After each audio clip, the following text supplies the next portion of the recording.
Olá pessoal, espero que estejam todos muito bem e sejam bem-vindos a mais uma videoaula do canal.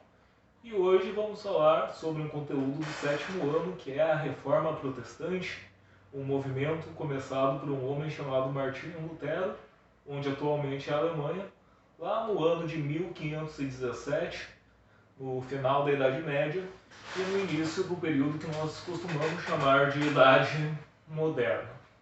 Muito bem.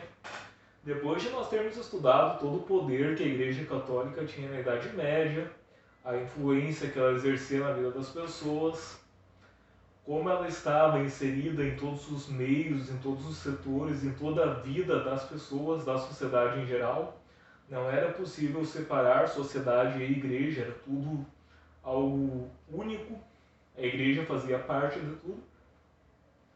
E em 1517, pela primeira vez, de uma maneira mais consistente, vai surgir um movimento de contestação à Igreja Católica, ou seja, um homem, um religioso católico chamado Martin Luther, aqui para nós traduzido para o português como Martinho Lutero, vai se revoltar, vai questionar o poder papal, vai questionar a autoridade da Igreja. A partir daí, dá início a um movimento de cisma, um movimento de separação, e fundar a igreja dele, após ser expulso da Igreja Católica, a qual nós chamamos de Igreja Luterana, que está presente até os dias de hoje, inclusive no Brasil e também aqui na nossa cidade de Nova Santa Rita.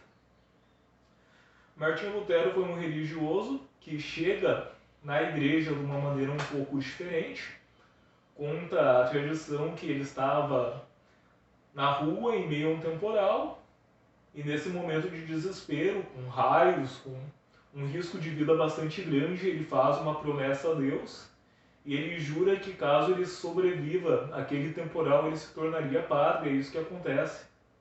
E ele ingressa na vida religiosa, mesmo não tendo uma vocação propriamente dita para isso. Uma vez dentro da igreja, Martinho Lutero enxerga algumas coisas que ele considera erradas, como, por exemplo, a adoração das relíquias sagradas. O que eram essas relíquias? Era muito comum nas igrejas medievais que as pessoas adorassem objetos que, teoricamente, pertenciam a santos ou ao próprio Jesus Cristo, como, por exemplo, era comum haver nas igrejas espinhos que afirmavam que eram da cruz de Cristo, que eram da coroa de Cristo. Ou então pregos da crucificação. Algumas igrejas possuíam garrafas com leite que seria da Virgem Maria. Ou então crânios de santos, pedaços de roupas, fios de cabelo e uma série de outros itens que eram consideradas relíquias sagradas e que as pessoas formavam longas filas, viajavam longas distâncias para terem contato e adorarem essas relíquias sagradas. Logicamente, nem todas elas eram verdadeiras, havia má fé por parte de algumas pessoas, e essas relíquias falsas elas se espalharam pela Europa de uma maneira incontrolável e acabaram se tornando um comércio muito lucrativo. Lutero também criticava muito fortemente a venda das indulgências, que era o quê? Indulgência nada mais é do que o perdão dos pecados.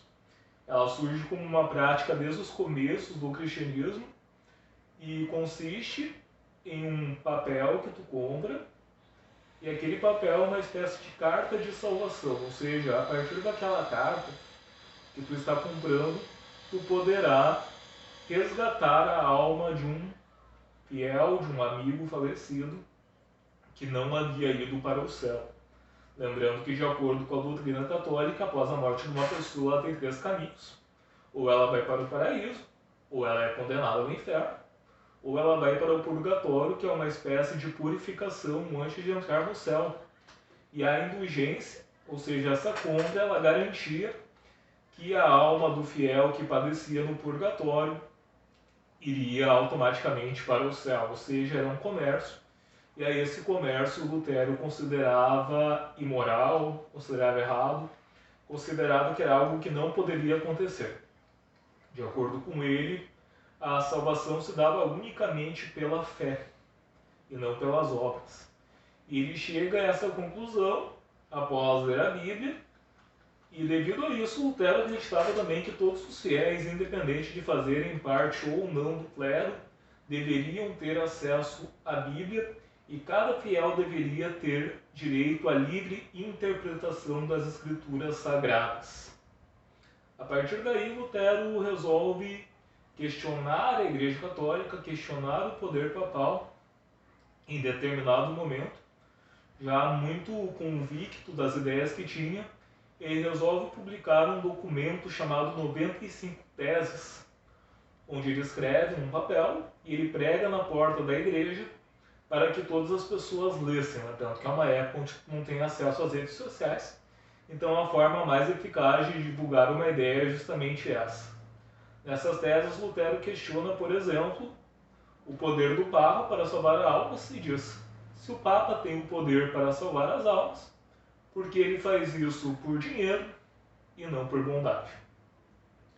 Nas 95 teses, a Igreja Católica ela concorda com em torno de 40 delas, outras 40 e tantos ela discorda, ela diz que não, e a partir deste momento Lutero é convidado a se retratar, a pedir desculpas e a dizer que estava errado, algo que ele não faz.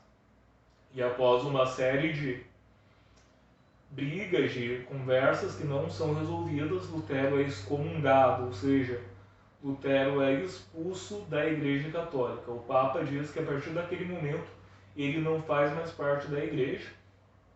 E surgindo disso, Martinho Lutero vai dar início à própria igreja dele, que nós chamamos de Igreja Luterana. Está aí até o dia de hoje. A partir daí, esse movimento de reforma ele vai se expandir para outros países, como a Inglaterra, com o rei Henrique VIII, para a Suíça, com um homem chamado João Calvino, que vão dar origem também às suas próprias igrejas, como é o caso da Igreja Anglicana, que surge lá na Inglaterra, e também está presente no Brasil até hoje, também aqui no nosso município. Mas isso pode ser detalhado em outros vídeos, tá bem? Espero que tenham entendido essa introdução, espero que tenham gostado, e bons estudos aí para vocês. Um abraço!